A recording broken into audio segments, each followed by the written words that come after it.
بسم اللہ الرحمن الرحیم۔ سیاست اور اقتدار کی طرح یہ بھی شیر کی سواری کے جیسا ہے۔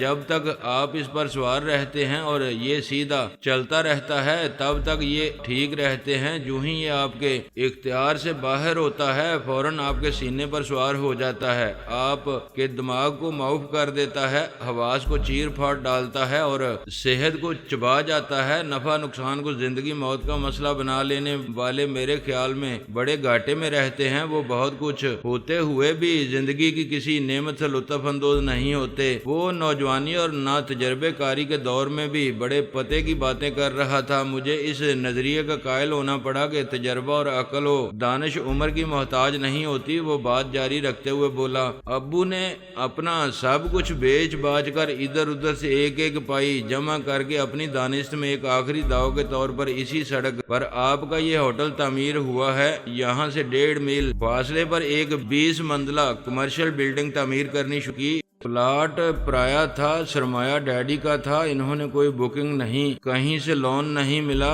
حالانکہ وہ ایک بے پناہ منافع بخش پروجیکٹ نظر آ رہا تھا، لیکن ان کی ساکھ خراب ہو چکی تھی۔ یہ بھی اچھا ہی ہوا کہ انہوں نے بکنگ کے ذریعے یا لون کی مد میں کوئی مدد نہیں لی، ورنہ شاید الجھنیں اور بڑھ جاتی۔ ابو نے اپنے وسائل سے ہی تعمیر شروع کی۔ انہیں یقین تھا کہ وہ یہ بلڈنگ مکمل ہو گئی تو سارے دل درد دور ہو جائیں گے، وہ ایسے نکل آئیں گے۔ وہ خاموش ہو گیا، لیکن ایسا بھی نہیں ہو سکا۔ میں نے طویل سانس لے کر کہا، ظاہر ہے، ورنہ میں یہاں اس حیثیت میں کیوں نہیں آتا۔ وہ مسکرایا۔ بلڈنگ کی 13ویں منزل کی چھت ڈالی جا رہی تھی کہ پوری بلڈنگ گر گئی، ریت کے گروندے کی طرح بیٹھ گئی۔ ایک انجینئر کی ذرا سی غلطی سے ایک ہارے ہوئے سالار جنگ کا آخری جہاز بھی ڈوب گیا۔ 10 مزدور مر گئے، 20 زخمی اور معذور ہو گئے۔ ڈیڈی کے اور کمپنی کے نہ جانے کتنے لوگوں کے وارنٹ نکل آئے۔ ڈیڈی ہارٹ اٹیک ہو گیا اور یوں سود و زیاں کی ایک کہانی ختم ہو گئی۔ اوہ،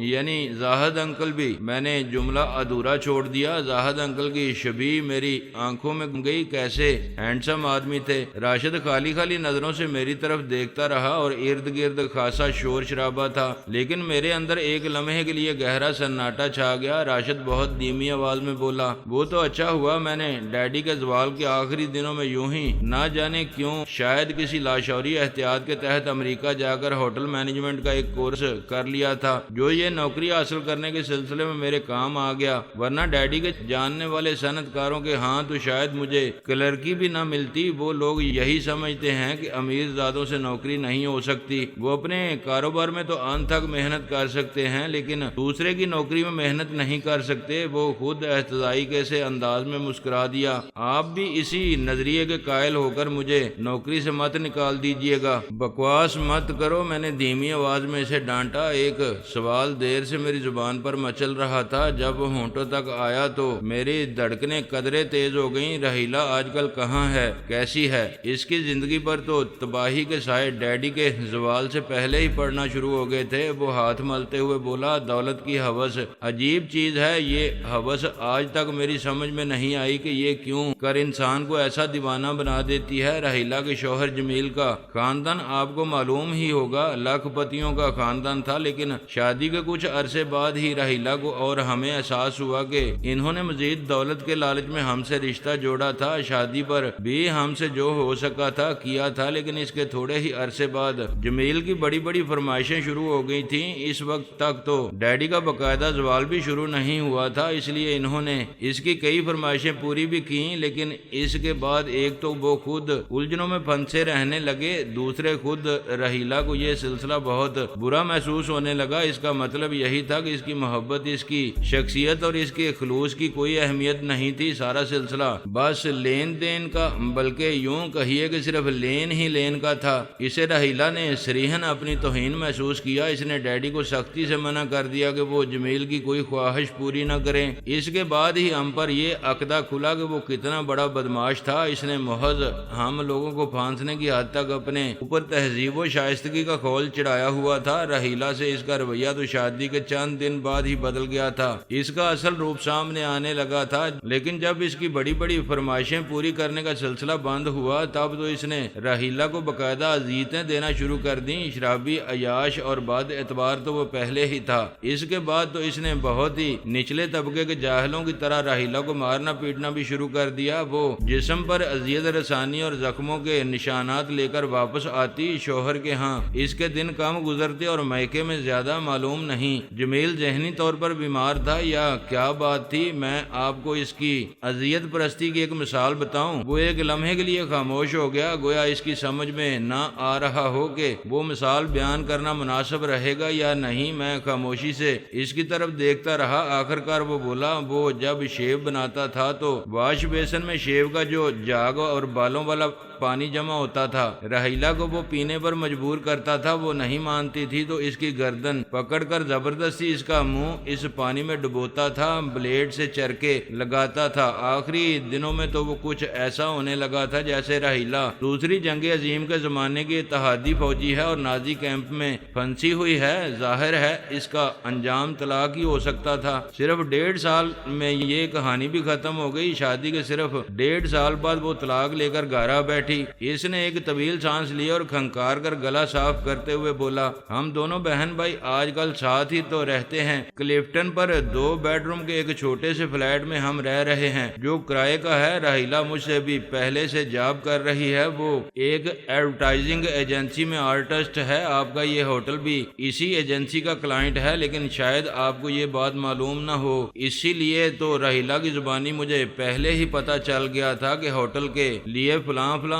اسامیوں کا اشتہار اخبارات میں آنے والا ہے اور میں نے پہلے ہی اپنے آپ کو انٹرویو کے لیے تیار کرنا شروع کر دیا تھا۔ اب ہم دونوں ملازمت کر رہے ہیں، پرانے وقتوں کو یاد کر کے آہیں نہیں بھرتے، روتے پیٹتے نہیں، کسی کو پدرم سلطان بود کے قصے نہیں سناتے، زمانے کو اور فلک کاج رفتار کو برا بلا نہیں کہتے، اس لیے سکون اور خاموشی کا احساس ہوتا ہے۔ ٹھیک ٹھاک ہی گزر بسر ہو رہی ہے۔ آدمی مطمئن نہ رہنا چاہے تو کسی بھی حال میں مطمئن نہیں رہ سکتا، لیکن ہم دونوں بہن بھائیوں نے مطمئن رہنا سیکھ لیا۔ ایک طویل لمحے تک ہم دونوں خاموش رہے، آخر کار میں نے دھڑکتے دل سے کہا، راشد مجھے اپنا ایڈریس دے دو، رحیلہ سے ملنا چاہتا ہوں۔ کیا ابھی اسی وقت؟ اس نے قدرے حیرت سے پوچھا۔ ہاں اسی وقت، میں نے جواب دیا، لیکن یہاں آپ کی ایک اہم تقریب جاری ہے۔ وہ گرد و پیش کی طرف اشارہ کرتے ہوئے بولا، میری نظر میں اب یہ کوئی خاص اہم نہیں رہی۔ میں نے کہا، جیسے آپ کی مرضی۔ اس نے جیب سے اپنا وزٹنگ کارڈ نکال کر مجھے دیا جس پر اس کے فلیٹ کا پتہ بھی درج تھا، ساتھ ہی بولا، میں نہیں کہہ سکتا کہ رحیلہ سے آپ کی ملاقات مناسب رہے گی یا نہیں، بہرحال اگر اس کا رویہ آپ کے ساتھ مناسب نہ ہوا تو اس کی میں پیشگی معذرت چاہتا ہوں۔ وہ سرفری لڑکی ہے، میں اس کے معاملات میں بھی دخل نہیں دے سکتا اور آپ کے معاملات میں بھی۔ ہم سب اپنے اپنے معاملات میں خود مختار ہیں۔ میں دوسروں کے حصے کی معذرت کر لیتا ہوں، لیکن دوسروں کی زندگی میں دخل نہیں دیتا، کم از کم اس وقت تک نہیں دیتا جب تک میری زندگی اس سے متاثر نہ ہونے لگے۔ میں نے کوئی جواب نہ دیا اور خاموشی سے وہاں سے آگے ہو لیا۔ میں نے شفیع شاہ سے اس کی مرسیڈیز کی چابیاں لیں جو اس نے میرے لیے ایئرپورٹ بھیجی تھی۔ وہ پوچھتا ہی رہ گیا کہ میں کہاں جا رہا ہوں، لیکن میں نے اس کے کسی سوال کا جواب نہیں دیا۔ میں نے کوئی آدمی بھی اپنے ساتھ نہیں لیا اور کلفٹن روانہ ہو گیا۔ اس چھوٹی سی عمارت میں واقع اس چوتھی منزل کے فلیٹ میں پہنچنا ذرا دشوار ثابت نہ ہوا، لیکن جب دل میں طلب کا شعلہ روشن ہو تو سودائی منزل تک پہنچ ہی جاتے ہیں۔ میں بھی اس کے در تک پہنچ ہی گیا جس نے کئی برسوں پہلے کاسہ دل کو ٹھوکر ماری تھی اور مانگی تانگی مسرتوں کا ہر پھول اسی کے قدموں کی دھول ہو گیا تھا۔ میں نے کال بیل کا بٹن دبایا، اندر کہیں گھنٹی یوں گنانے لگی جیسے برسوں کے سکوت کے بعد کسی نے آرزوؤں کے کھنڈر میں دیا جلا رکھا ہو اور کسی منتظر روح کی نکرئی پائل کھنک اٹھی ہو۔ میری دھڑکنیں شاذ و نادر ہی تیز ہوتی تھیں، لیکن اس وقت سینے میں دل بری طرح تڑپ رہا تھا۔ بڑے بڑے بدماشوں کے سامنے بھی ارتعاش پیدا نہیں ہوتا تھا، لیکن اس نرم و نازک لڑکی کا سامنا کرنے کے تصور سے رگوں پہ میں ایک عجیب سا ہیجان برپا ہو رہا تھا۔ مسام جہاں سے شرارے سے پھوٹ رہے تھے، اپنے آپ پر قابو پانا دشوار ہو رہا تھا۔ ایک بار تو شدت سے دل چاہا کہ واپس بھاگ جاؤں، آخر میں کس لیے آیا تھا؟ مجھ سے تو کبھی بھی اس سنگ دل کا کوئی بندھن نہیں رہا تھا، مجھے تو اس نے کبھی اچھا نہیں سمجھا تھا۔ ایک دیہاتی اور سادہ دل شخص کی محبت تو کبھی بھی اس کے لیے قابل قبول نہیں رہی تھی۔ اس نے تو نہ صرف میرا دل توڑا تھا بلکہ میری حیثیت کا مذاق بھی اڑایا تھا، وہ محبت جو منافقت اور ریاکاری کی تھی۔ میں ایک بار پھر اپنی محبت کو ذلت سے دوچار ہوتے دیکھنے کا حوصلہ نہیں رکھتا تھا۔ میرے دل پر تو کسی کی چھوٹی سی بات، کسی کا چھوٹا سا عمل بھی ایک طرح ہرا رہتا تھا۔ کیا محبت میں انسان کی یہ صفت برقرار رہتی؟ کیا محبت انسان کی خودداری اور انا کو کھا جاتی ہے؟ میرا دل کہہ رہا تھا کہ ایسی کوئی بات نہیں تھی، میری حیثیت، میری انا کے بت اپنی جگہ صحیح سلامت تھے۔ مجھے ایک بے عنوان سی مقناطیسیت یہاں کھینچ کر لائی تھی۔ میں جیسے ہی از خود نہیں کسی کی پکار پر آیا تھا، جیسے کسی دستے غیبی نے وقت پر راشد سے میری ملاقات کرائی تھی۔ اس کا ایڈریس مجھے تھمایا تھا اور یہاں بھجوایا تھا، مگر اپنے اس خیال پر مجھے خود ہی ہنسی آ گئی۔ یہ یقیناً میری خوش فہمی تھی۔ یہ کم وقت محبت بڑی ہی خوش گمان ہوتی ہے، اپنی ہر بات کے لیے جواز گاڑ لیتی ہے، اپنے ہر فیصلے کا خوشنما پس منظر تراش لیتی ہے۔ بھلا یہاں کس کے دل میں میرے لیے ایسی چاہ تھی جو میری طبیعت میں ڈال جاتی؟ یہاں کون بیٹھا تھا جس کی روح مجھے خوش آمدید کہتی؟ جو یہاں رہتی تھی؟ اس ہرجائی نے تو برسوں پہلے ہمیں اس قابل نہیں سمجھا تھا۔ میں نے بھی اس کی یاد کو ذہن کے کسی تاریک گوشے میں دھکیل کر اپنی سی صحیح کی تھی، اور میرا خیال تھا کہ میں اپنی اس کوشش میں کامیاب رہا ہوں۔ لیکن آج راشد سے ملاقات ہوتے ہی، رحیلہ کا ذکر آتے ہی جیسے سارے خوابیدہ زخم بیدار ہو گئے تھے۔ ہر دھندلایا ہوا نقش پھر سے روشن ہو گیا تھا۔ اسی میٹھی خلش نے بولی بصری کسک کو ایک بار پھر محسوس کرنے کے لیے دل بے قرار ہو گیا تھا۔ اندر چند لمحے کے لیے سکوت رہا، اور یہ چند لمحے مجھے اپنی زندگی کے سفر پر محیط محسوس ہوئے۔ مجھے ایسا لگا کہ میں وہیں کھڑے کھڑے پتھر کا بت بن جاؤں گا، مگر آنے والا نہیں آئے گا۔ آرزوؤں کا محل سرا کا دروازہ میرے سامنے یوں ہی بند رہے گا۔ وہ پلائی ووڈ کا ایک عام سا دروازہ اور کمزور سا دروازہ تھا، جیسے فلیٹوں میں ہوتے ہیں۔ میں کندھے کی ایک ضرب سے اسے توڑ سکتا تھا، لیکن بے التفاتی کی اس غیر مرئی دیوار کو نہیں ڈال سکتا تھا جو شاید اس کے عقب میں بھی میری منتظر تھی۔ رحیلہ آج کل ایڈورٹائزنگ ایجنسی میں آرٹسٹ تھی۔ اپنے آرٹسٹ ہونے کا ثبوت اس نے دروازے پر ہی چسپاں کیا ہوا تھا۔ کارڈ بورڈ پر بنا ہوا ایک بڑا سا رنگین کارٹون دروازے پر چسپاں تھا۔ ایک بچہ تالاب میں گرا ہوا تھا، اس کے ہوش اڑے ہوئے تھے۔ وہ مدد کے لیے دونوں ہاتھ پھیلا رہا تھا۔ ایک بچی پھولوں کی ٹوکری لیے پھولدار ٹوپی پہنے کنارے پر کھڑی تھی اور اس کا منہ چڑھا رہی تھی۔ کارٹون پر آرٹسٹ کا نام نہیں لکھا تھا، مگر مجھے یقین تھا کہ وہ رحیلہ ہی کا بنایا ہوا تھا۔ ایک لمحے کے لیے تو مجھے یہی لگا کہ حسرتوں کے تالاب میں گرا ہوا وہ بچہ میں تھا اور کنارے پر کھڑی ہوئی وہ شریر اور سنگدل بچی رحیلہ تھی۔ سکوت سے گھبرا کر میں نے دوبارہ بیل دی۔ تب چند لمحے بعد دروازے کے عقب سے وہی جانی پہچانی کھنکتی آواز سنائی دی۔ کون؟ لفظ ایک ساتھ ہے، لیکن اس میں جانی پہچانی بیسیوں نشانیاں پنہاں تھیں۔ وہی ہلکی سی سرکشی، وہی دھیما سا تحکم، جھک نہ سکنے والی شاخوں کا سا وہی کرارا پن۔ میں نے دیکھا دروازے میں میجک آئی نہیں تھی، وہ اندر سے مجھے نہیں دیکھ سکتی تھی۔ رات کا وقت تھا، وہ فلیٹ میں تنہا تھی۔ گو کراچی ان دنوں شہر آشوب نہیں تھا، گلی کوچوں میں درندوں کا راج نہیں تھا، پھر بھی میرا خیال تھا کہ رات کے اس سناٹے میں، اس آباد بیابان میں کسی خاموش اجنبی کی دستک پر کوئی تنہا لڑکی دروازہ نہیں کھول سکتی تھی۔ ادھر میں بولنا چاہتا تھا مگر زبان جیسے پتھر کی ہو گئی تھی۔ شاید لاشعوری طور پر مجھے ڈر تھا کہ میری آواز سن کر وہ دروازہ کھولنے کا ارادہ ہی ترک نہ کر دے۔ کون ہے؟ اس نے دوبارہ قدرے تیزی سے پوچھا۔ بولتے کیوں نہیں؟ لہجے میں وہی تندی، وہی برہمی، وہی تحکم جو اس کے پھول جیسے سراپا کے ساتھ مجھے بہت بھلا لگتا تھا۔ وہ دیکھنے میں جتنی نازک اندام، نفیس اور روئی کا گالا سی نظر آتی تھی، خصوصیات میں اس کے کافی برعکس تھی۔ اس کی شخصیت کے اسی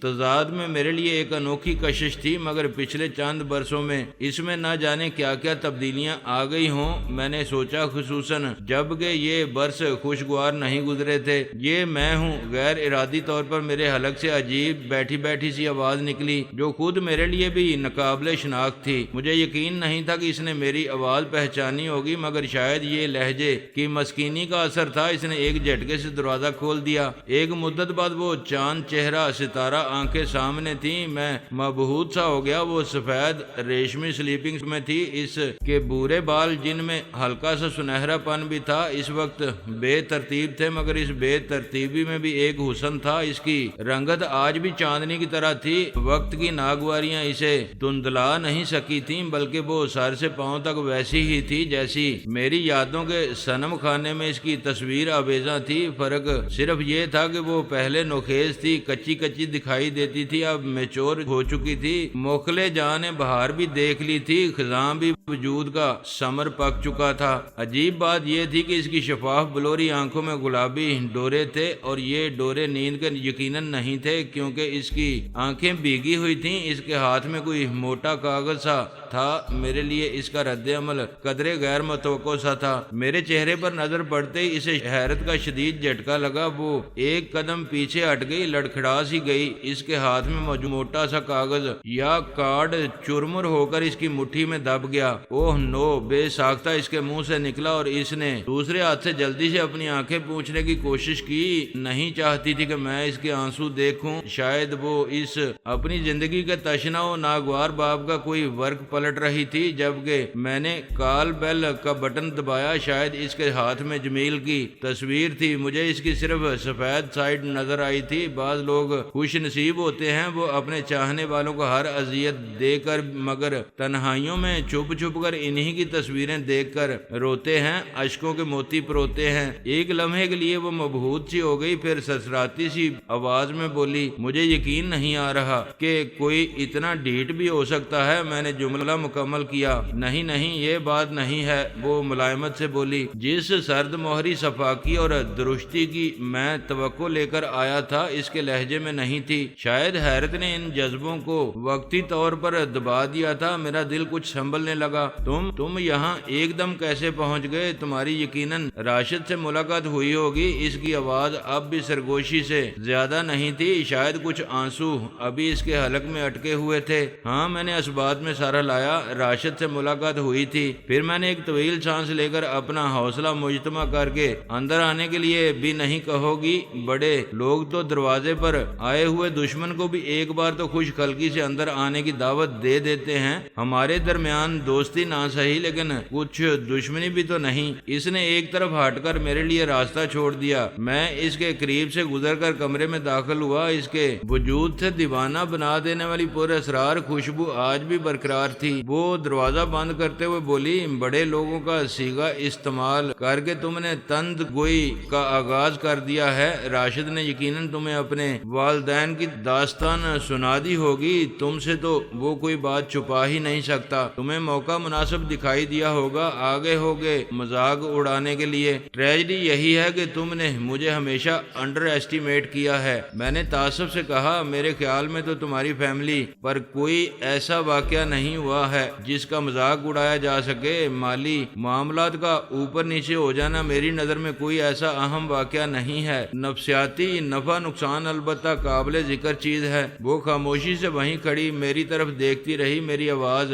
اس تک نہیں پہنچ رہی تھی۔ میں نے کہا، راشد نے مجھے حالات سے آگاہ کر دیا تو کوئی برا نہیں کیا، بات عروج و زوال کی ہوتی، دوست ملتے ہیں تو ایک دوسرے کا حال تو پوچھتے ہی ہیں۔ ہمارے ہاں تو تکیہ کلام میں ہے، اور سناؤ کیا حال چال ہیں۔ تعلق کوئی واسطہ ہوتا ہے تبھی انسان دوسرے کا حال احوال جانتا ہے، اور جسے تم عروج و زوال کہہ رہی ہو، یہ عروج و زوال انسانی زندگی کے نشیب و فراز ہیں، آتے رہتے ہیں، ان کے لیے تیار رہنا چاہیے۔ ہم ایک تنگ سی راہداری میں کھڑے تھے۔ میں نے ایک مدت کے بعد شناسا آنکھوں کی ان شفاف جھیلوں میں جھانکتے ہوئے آگے بڑھ کر کہا، کیا مجھے اس سے آگے جانے کی اجازت نہیں ہے؟ اس کا ذہن گویا اب بھی کہیں اور تھا، قدرے چونکتے ہوئے۔ دراصل مجھے حیرت کا جو جھٹکا لگا ہے اس سے میں ابھی تک سنبھل نہیں پائی۔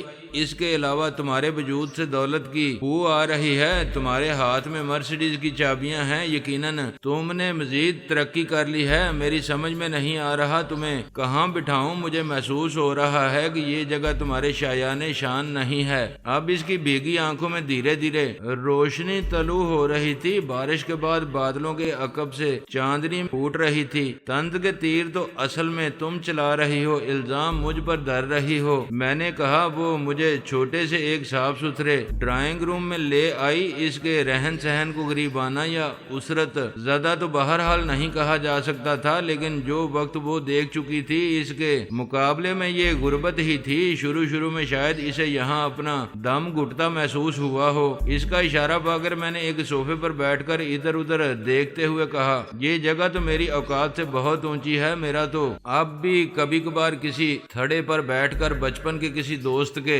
ساتھ آلو چھولے کھانے کو جی چاہتا ہے، لیکن کمبخت بچپن کا کوئی دوست کبھی کہیں نظر ہی نہیں آیا۔ حالانکہ میں نے سنا ہے انسان کے پاس 4 پیسے آ جائیں تو ادھر ادھر سے کونے خدروں سے بچپن کے دوست بلکہ معمولی شناسا بھی ابل پڑتے ہیں، کوئی نہ کوئی کام تعاون کی کوئی نہ کوئی درخواست لے کر آ جاتے ہیں، اور اگر کسی وجہ سے ان کی غرض پوری نہ ہو سکے تو تڑپ تڑپ کر لوگوں سے کہتے ہیں، ذرا دیکھ تو صحیح کیسے دماغ آسمان پر پہنچ گئے ہیں، کل تک تو پاؤں میں ڈنگ کی جوتی نہیں تھی۔